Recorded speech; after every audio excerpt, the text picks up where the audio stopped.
মনে করি যে আওয়ামী লীগ ইনিশিয়েটিভ নিয়ে এটা করবে, জনগণ তাদেরকে মাফ করবে কি করবে না, কোন জায়গা দিয়ে যাবে কি যাবে না, এটা জনগণ দেখবে। জামায়াতের কি এই ইনিশিয়েটিভটা 53 বছর নেয়ার সময় খালি চেতনা পক্ষ বিপক্ষ এইটাই বিবেচ্য ছিল, নাকি জামায়াতের কোনো ইনিশিয়েটিভ নেওয়া জামাত দরকার মনে করছে? আজকে যদি বাকি বিল্লারা এরকম করে বাধা না দেয়, আজকে যদি ছাত্র সংগ্রাম পরিষদ করে এই জামাত ইসলামী রাজনীতি নিষিদ্ধের দাবি না উঠে, তাহলে 2 দিন পরে তো এই যেটা আপনারা দেখেছেন যে ইসলামী ছাত্র শিবিরের ইয়ে থেকে যেটা তুলে নেওয়া হয়েছে, সেই বয়ানই তো জামাত ইসলামী দিবে 71 সালে আমরা ভুল করছি, এটা ঠিক হয় নাই, আসেন আমরা ঠিক কাজগুলি করি আবার, তাই না? না, আমি মনে করি আপনি যদি একটা গণতান্ত্রিক পরিবেশ দেন খালেদ ভাই, আমরা যদি একটা ভালো গণতান্ত্রিক পরিবেশ কিছুদিন দিতে পারি, তাহলে সিচুয়েশন চেঞ্জ হবে। এটা দেখেন, আপনি জামাতের মধ্যে এখন যারা, তারা অলমোস্ট নতুন প্রজন্ম, শিবিরের মধ্যে তো সবাই নতুন প্রজন্ম, যারা 1971 সালে ছিলেন এবং যারা পরের প্রজন্ম, তাদের 1971 সালের ঘটনা দেখার দৃষ্টিভঙ্গি ভিন্ন, অ্যানালাইসিস করার দৃষ্টিভঙ্গি ভিন্ন। তো এখানে যদি আমরা রাজনীতিটা অফ করে দিই এবং একটা গণতান্ত্রিক রাজনীতির মধ্য দিয়ে একটা নির্দিষ্ট সময়ের মধ্যে দিয়ে যাই, আমি মনে করি না যে 71 বাংলাদেশে আর নতুন করে কোনো বিভাজন তৈরি করতে পারবে। আপনি যেমন ধরেন, আমার জন্ম হয়েছে 1982 সালে, আমি বড় হয়েছি বাংলাদেশে, আমি বাংলাদেশের মানচিত্র দেখে বড় হয়েছি, বাংলাদেশের ইতিহাস দেখে বড় হয়েছি। আপনি তো আমার পার্সপেক্টিভ ভাই 1971 নিয়ে বসাইলে হবে না, তাই না? আমি তো দেখছি কমপ্লিটলি ডিফারেন্ট। কিন্তু ডক্টর গালিব, আমি এই জায়গার মধ্যে একটু আসতেছি, আমি একটু বাকিবুল্লাহকে শুনতে চাই, কিন্তু আমি আপনার একটা বলি যে আপনার জন্ম 1982 সালে হইলেও আপনি যেমন ফরাসি বিপ্লবকে আসলে বিশ্লেষণ করতে পারেন, আপনার জন্মের 200 বছর আগের বিষয়টা, জন্ম 71-এর পরে এইটা খুব ভালো তর্ক না আসলে, যে আমার আদর্শের জায়গা থেকে আমি। আপনি ভুল বুঝছেন, আমি একটু ক্লারিফাই করি। আমি যদি বলি যে আমার জন্ম 82-তে বলে আমি 71 জানি না, 71-এ কি হয়েছে বুঝি না, তাহলে এটা ভুল তর্ক। কিন্তু আমি যদি বলি যেহেতু আমার জন্ম 82-তে, কাজে আমার পার্সপেক্টিভ বাংলাদেশি, তাইলে এটা রাইট তর্ক। আমি যেটা বলতে চাই যে জামাত এবং শিবিরের এখন 80-90% পিপল তারা হচ্ছে বর্ন ইন বাংলাদেশ, তাদের যে পার্সপেক্টিভ সেটা আপনারা আমার পার্সপেক্টিভ একই রকম ভাই, এখানে কোনো পার্থক্য নাই। আচ্ছা ঠিক আছে, এইটা নিয়ে আমরা একটু বাকিবিল্লার কাছে আসি। যে জনাব বাকিবিল্লাহ, আমরা কিন্তু দেখেছি যে এই বিভাজনটা, যেটা আসলে ডক্টর গালিব উদাত্ত আহ্বান জানাচ্ছেন যে আপনার রাজনীতিটা সরায় নেন, এই চেতনা বা এই পক্ষ বিপক্ষ 71, 25, 72, 24 এগুলি নিয়ে আমরা আসলে কথা না বলি, এইটা নিয়ে আপনার আসলে জায়গাটা কোথায়? এটা তো একটা স্পেস দেওয়া উচিত, তাই না? এটা তো একটা মানে আপনি সারা জীবন এটা নিষিদ্ধ করে রাখলে, এবং ডক্টর গালিবের ওই বক্তব্যের সাথে আমি একমত, আপনি যদি নিষিদ্ধ করে রাখেন তখন তো আপনাকে ট্যাগ দিয়ে আরেকটা অন্যায়। কালকে যদি বাকিবিল্লাহ সাহেবের দাঁড়িয়ে আছে, দেখতে খুবই মানে একটা পরহেজগার সুন্দর মুসলমান মনে হয়, এবং খুবই জামাত ইসলামী সমর্থক বলে যদি কারো কাছে মনে হয়, ট্যাগ দেয়, দিয়ে একটা আরেকটা অন্যায় তার বিরুদ্ধে করে কিনা, সেটা আপনি একটু যদি বলেন জনাব বাকিবিল্লাহ। প্রথম হচ্ছে জামাত ইসলাম এখন নিষিদ্ধ না, এবং যেই পয়েন্টটা আমি একটু গোড়া থেকে আসি, মুক্তিযুদ্ধের পক্ষ বিপক্ষের রাজনীতি, আমি ধরেন 20-22 বছর বা আরো বেশি দিন ছাত্র সংগঠন করা থেকে বামপন্থী রাজনীতির মধ্যে আছি। আওয়ামী লীগের এই যে মুক্তিযুদ্ধের পক্ষ বিপক্ষ বিভাজন করার রাজনীতিকে বুদ্ধিভিত্তিক ভাবে আমার মনে পড়ে যে আমরা 2000-এর গোড়া থেকেই এটাকে চ্যালেঞ্জ করে আসতেছি। আগে যেই আলাপটা হয়েছে, ফ্যাসিবাদের আওয়ামী লীগের মধ্যে যেই বাম শক্তিগুলি ছিল, দেখেন ওয়ার্কার্স পার্টি জাসদ, আমি যদি 2000-এর সাল থেকে দেখি, এবং বামপন্থীদের যেই লিডিং মুভমেন্টটা, তেল গ্যাস জাতীয় কমিটির মুভমেন্ট, সেই বিবিআনা গ্যাস ফিল্ডের গ্যাস ভারতে রপ্তানির বিরোধিতা থেকে শুরু করে, এরপরে সর্বশেষ সুন্দরবনে যে ভারতীয় বিনিয়োগে যেই পাওয়ার প্ল্যান্ট, এই মুভমেন্টগুলি বামপন্থীরা লিড করছে। এই 2000 আমি আমার দেখা 20 বছর এইখানে শ্রমিক, কৃষকের, গার্মেন্টস শ্রমিকের মজুরি বৃদ্ধির আন্দোলন বামপন্থীদের ছাড়া আর কেউ করে নাই, কোনো ইসলামিক পার্টি এবং অন্য কোনো দল করে নাই। ফলে যেই ফ্যাসিবাদের দোষর যে, আমাকে মাফ করবেন, আমি একটু বলি, এইখানে কি আপনি একটা সিলেক্টিভ ওমিশন করতেছেন কিনা? কারণ আপনাকে তো আসলে বিবিআনাতে যখন তেল গ্যাস বিদ্যুৎ বন্দর রক্ষা কমিটির আন্দোলন হয়, সেটা যে বিএনপি এই গ্যাসটা, বিবিআনার গ্যাসটা মানে দিয়ে দিতে চাইছিল দিল্লিতে, এইটাকে আপনি ইচ্ছা করে বলতেছেন না যে আন্দোলনটা তেল গ্যাস বিদ্যুৎ বন্দর রক্ষা কমিটি করলো? আমি কেন এত ক্লোজলি এটা বলতেছি, আমি কিন্তু সেই তেল গ্যাস বিদ্যুৎ বন্দর রক্ষা কমিটির যে সর্বদলীয় কমিটি, নাগরিক কমিটি, সেটার মধ্যে আমিও সদস্য একজন সাংবাদিক হিসাবে, এবং আমাদেরকে কিন্তু আন্দোলন করতে হয়েছে বিএনপি যখন ভারতে গ্যাস দিতে বলছে। We had to. আপনারা কি এটা ইচ্ছা করে বাদ দিচ্ছেন? মানে বিএনপির না, কোনোটাই বাদ দিচ্ছি না। ধরেন 2টা সময়েই আমরা এই আন্দোলনগুলি অগ্রসর করছি।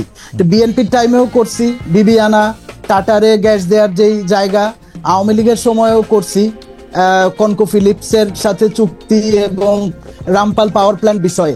কথাটার প্রসঙ্গ যেটা ছিল যে ফ্যাসিবাদের দোসর যে লেফট গ্রুপ, তারা আসলে গত 2 দশক ধরে এই জায়গার বাম আন্দোলনের অংশ না। ওয়ার্কার্স পার্টির ছাত্র সংগঠন ছাত্র মৈত্রীকে আমরা 2004 সালেই এইখানে প্রগতিশীল ছাত্র জোট যেটা না, কিন্তু আমি প্রসঙ্গটা বুঝতে পারছি, দর্শকরাও নিশ্চয়ই বুঝতে পারছেন, কিন্তু বাকিবিল্লাহ, যখনই আপনারা এই দাবিটা সামনে আনেন, আপনারা সকল ভালো কজের মধ্যে থাকতেছেন, আমাদেরকেও নিয়ে যেতেছেন আপনাদের ভালো ভালো কজের মধ্যে, কিন্তু আপনারা যখনই এই দাবিটা করতেছেন জামাত শিবিরের না রাজনীতি নিষিদ্ধ করতে হবে, জামাত শিবিরের ভূমিকা পরিষ্কার করতে হবে, জামাত শিবিরকে কোনো স্পেস দেওয়া যাবে না, তখন সেটা আওয়ামী লীগের জন্য লাভজনক হয়ে ওঠে কিনা? প্রশ্নটা হচ্ছে যে ধরেন এইখানে যে প্রশ্নটা, আমি আলাপটা আবার একটু গোড়ায় যাই, যে আজকে থেকে 30 বছর পরে যখন বলা হবে যে এই জুলাই মুভমেন্ট একদল বিপদগামী লোক আমেরিকার টাকা খেয়ে, এবং এইখানে বাংলাদেশ একটা খুব স্থিতিশীল জায়গায় ছিল, বাংলাদেশকে একটা নৈরাজ্যের মধ্যে ঠেলে দিছে, 30 বছর পরে কি এই প্রশ্নটা প্রাসঙ্গিক থাকবে না? জুলাই মুভমেন্টের এই জায়গাটা, যেই কারণে আমরা আওয়ামী লীগের ক্ষমা চাওয়ার প্রশ্নটা এবং তার বিচার এবং ক্ষমা চাওয়া, এই দুইটার মধ্যে দিয়েই তার জন্য ডেমোক্রেটিক স্পেস ক্রিয়েট হবে। তার অন্যথা তো আমাদের এখন একটা সর্বসম্মত চুক্তি আছে। গালিব ভাই 2-1 বার আমারে পার্সোনালাইজ করার চেষ্টা করছে, ব্যাপারটা আমার না, বাংলাদেশের যে বৃহত্তর সমাজ, সেই সমাজে জামাতে ইসলামীর গ্রহণযোগ্যতার বিরাট সংকট আছে, এবং মুক্তিযুদ্ধের প্রশ্নে ক্ষমা চাওয়ার আগ পর্যন্ত আমি মনে করি না যে এই সংকটের সমাধান হবে বা এই গণতান্ত্রিক স্পেস ক্রিয়েট হওয়ার কোনো জায়গা তৈরি হবে। সেটা আপনি কিসের ভিত্তিতে বলতেছেন জনাব বাকিবিল্লাহ? আপনি তো ওকে একটা স্পেস কখনোই এরকম দেন নাই, আপনি তো সারাক্ষণই ওকে আদার করে রাখছেন। যখন সারাক্ষণই একটাকে আদার করে রাখেন, আপনি তো জানেন না যে এইটা বাংলাদেশের মানুষের মনে একটা বিরাট সংকট আছে। শোনেন, এটা খালিদ ভাই আমি আপনারে বলি, আপনি হয়তো জানেন যে ধরেন আমি একটা সংগঠন, ছাত্র সংগঠন করতাম, ছাত্র ইউনিয়ন, রাইট, এবং তার এন্টায়ার হিস্ট্রিতে আমাদের জানা মতে সে কখনো আর্মস পলিটিক্স করে নাই, ভায়োলেন্ট পলিটিক্স করে নাই, মানে এই যে, কিন্তু আমার সংগঠনের সঞ্জয় তলপাত্র শাহাদাত ছাত্র শিবিরের হাতে রাজশাহী মানে খুন হয়েছে, বা আরো এখন যেটা ছিল যে এই জায়গাটা যখন তৈরি হয়েছে শুধুমাত্র মুক্তিযুদ্ধের ভূমিকার কারণে তৈরি হয় নাই। এখানে যে 90-এ সর্বদলীয় একটা সেকেন্ড ডক্টর গালিব, একটা সেকেন্ড, আমি একটু পরিষ্কার হওয়ার জন্য যারা বাকিবিল্লাহ, আমি একটু প্রশ্নটা বুঝাতে পারতেছি কিনা সেটা আমি আপনাকে বলি। ডক্টর গালিব একটা প্রসঙ্গ তুলছেন যে আপনি স্পেসটা দিবেন, তারা কি রাজনীতি করে সেটা দেখবেন, নাকি আপনি এইটাই চালায় যাবেন এবং এইটা আসলে ঠিক হইতেছে কিনা? আপনি কি মনে করেন যে এটা এরকমই হওয়া উচিত? স্পেস দেওয়ার ব্যাপারটা আমার না।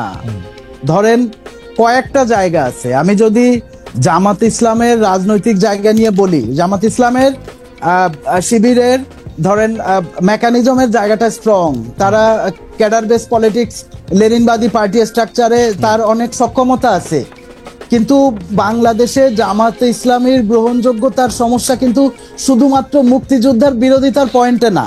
ওকে, এইখানে বাংলাদেশে ইসলামিস্টদের, আমাদের হানাফি সুন্নি যেই আমাদের বেশিরভাগ আমাদের মুসলমানরা, আমরা মুক্তিযুদ্ধের বাইরেও আমরা ছোটবেলা থেকেই দেখতেছি যে ইসলামিস্টদের একটা বড় অংশ ওহাবি মওদুদি এই জায়গা থেকে, এই জায়গাটা থেকে এবার একটা আমরা নতুন প্রসঙ্গে আসছি, আমরা এটা নিয়ে কথা বলতে পারি। অর্থাৎ আপনি আসলে মানে ইসলামিক ভাবধারার যে রাজনীতিটা বা ইসলামিক ধারার যে রাজনীতিটা জামাত ইসলামী করছে সেইটাকে আপনি একটা সমস্যা সংকুল জায়গা মনে করছেন? না, শুধু ওইটা না, না শুধু যদি ওইটা হয় না, আমি আলাপটা করতেছিলাম আর একটু ব্রডার জায়গা থেকে। জি প্লিজ একটু তাহলে বলেন একটু ব্রডার জায়গা। গ্রহণযোগ্যতার ক্রাইসিস, যে ধরেন এখন অনেকে ভাবতেছে যে জামাত ইসলাম নেক্সট পাওয়ার কন্টেন্ডার এবং তারা নানান কিছুতে অনেক আগায় আছে, কিন্তু আমি দেখি পুরা উল্টা রিয়েলিটি। আমি এখনো দেখি যে আসলে বাংলাদেশের বৃহত্তর সমাজের মধ্যে সাংগঠনিকভাবে সে আমার ধরেন বামপন্থীদের চেয়ে অনেক শক্তিশালী, সে ব্যাপারে কোনো দ্বিমত নাই, কিন্তু তার ব্যাপক গ্রহণযোগ্যতার সংকট আছে। প্রশ্নটা আমরা করতেছিলাম তারে নিষিদ্ধ করা বা আদার করা, ট্যাগিং এর পলিটিক্সের অভিজ্ঞতা। এইবার মনে হয় পাটাতনটা পরিষ্কার হয়েছে জনাব বাকিবিল্লাহ। এবং যেটা আমি বলতেছি যে গত 2 দশক ধরে আমরা আওয়ামী লীগের মুক্তিযুদ্ধের পক্ষ বিপক্ষের ডক্ট্রিনের বিরুদ্ধে বুদ্ধিভিত্তিক ভাবে এবং রাজনৈতিক ভাবে পাওয়ারফুলি দাঁড়াইছি, কিন্তু প্রশ্নটা হচ্ছে যে শিক্ষা প্রতিষ্ঠানে এখন ধরেন ছাত্রদল ছাত্রলীগের যে সন্ত্রাস নির্ভর রাজনীতি, মানে আমার যদি ক্যাপাসিটি থাকতো আমি শিক্ষা প্রতিষ্ঠান থেকে এই রাজনীতি উচ্ছেদ করে দিতাম। ওকে, কিন্তু এই সন্ত্রাস নির্ভর রাজনীতির একটা বড় অভিজ্ঞতা, বড় পর্ব ছাত্র শিবিরের আমার মনে হয় যে আমরা প্ল্যাটফর্মটা পাইছি যে